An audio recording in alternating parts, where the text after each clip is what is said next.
Gaza is once again in the grip of violence, and not all of it coming from across the border with Israel. Hamas has recently taken to executing what it calls conspirators, collaborators with the Israeli military, those who are providing information to the Israeli forces to allow them to better target Hamas military and strategic leaders and commanders.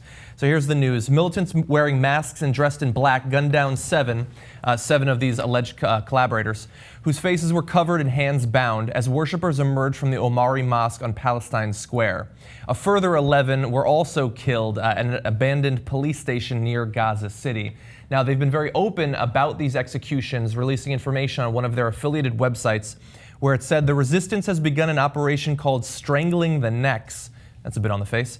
Targeting collaborators who aid the Israeli occupation, kill our people, and destroy houses. And furthermore, there was a note that was pinned to a wall near some of the bodies which were left behind that says, they provided the enemy with information about the whereabouts of fighters, tunnels of resistance, bombs, houses of fighters, and places of rockets, and the occupation bombarded these areas, killing a number of fighters. Therefore, the ruling of revolutionary justice was handed upon them. And just yesterday, in fact, the Israelis were successful in destroying a building and killing 3 of the top Hamas commanders, Mohammed Abu Shamala, Rayed al-Attar, and Mohammed Barhoum. And it's believed that they were only able to do that because of information that was provided to Israel. Yeah, Israel even bragged about the information that they had, thereby endangering their informants' lives, but nonetheless, but it was fairly obvious. So were some of these guys, did they use informants? Almost certainly. Or were some of these guys informants? Probably. Was a significant percentage of the people that they just killed innocent?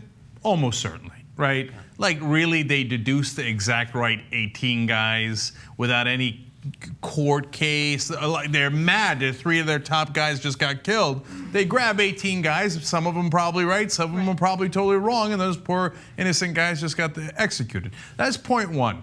Point 2, I believe Hamas is the world's worst marketers ever. Yes, ever. I think that's probably the best point, because Hamas is making Israel's case for them. That's right. Right? By being violent, by doing these executions, by being as open and blatant about it, publicizing it as much as they can. Publicize is a weird word to use in this context, but you get what I'm saying. They did, yeah. Yeah. So if they're trying to make it seem as though they're not violent, then they shouldn't carry out these violent acts. I mean, this is making the case for Israel, and it is what it is. So, look, we talked about this yesterday. If you can't say to the Israelis, stop killing innocent civilians, when you're in the middle of killing innocent civilians and oftentimes bragging about it, with the Hamas admitting that they did kidnapped the 3 Israeli teenagers and killed them, and now God knows how many of these guys were innocent, and they're Palestinians, by the way. And you know that when you do more of the rocket attacks, which they did after the ceasefire was over, that Israel's going to do more bombings, which they did, and now we're up to 2,070 Palestinians dead, 25 airstrikes in Gaza today, killing 4 more people. Now, look, Israel did the bombing. They have tremendous responsibility for that. Hamas knew that Israel was going to do the bombing and fire the rockets anyway. They certainly bear some responsibility for that. And a lot of people would argue a lot of responsibility for that. To put it in perspective, though, bear in mind also that, as we said, almost certainly some of those who were executed earlier today for being collaborators, almost certainly some of them were innocents, and in all likelihood, more innocent civilians were just killed by Hamas in those executions than have died on the Israeli side in the conflict so far. So far, there are only 4 Israeli civilians that have actually died. By the way, just to put it in full context, 1 just died, a 4-year-old kid, first Israeli child killed. So, you know, we sometimes make fun of Hamas's pea shooters, you know, but they are real bombs. Sometimes they land on a house and it doesn't do any damage at all, right? But if it lands on a kid, it kills the kid, right? And it just happened. So now, so it's already immoral. It's already the wrong strategy, etc. But God, they're so, I'm sorry I keep saying it, but they're so stupid.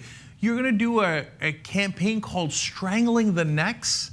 That's of their own people. That's your code word for it? Strangling the necks? And then you're lost like, in translation, I wonder how we lost the moral high ground. After 2,000 Palestinians killed, mostly civilians, why is the world not supporting us in this latest round of fighting? Maybe because you did a program called Strangling the Necks. Yeah. And you executed people in the middle of a square called Palestinian Square. You did it in front of a mosque. Yeah. They're the worst. They're so stupid. And the reason I'm so frustrated is I don't give a damn about Hamas, right? I care about the Palestinian people. And they are leading them astray. They're leading them down a dark path that doesn't help the Palestinians at all. So it's just, I feel sick for what they're doing to the Palestinians and how much the right wing that is bathed in violence on both sides gains from this in popularity, unfortunately, and how much the rest of the population in Israel and Palestine lose.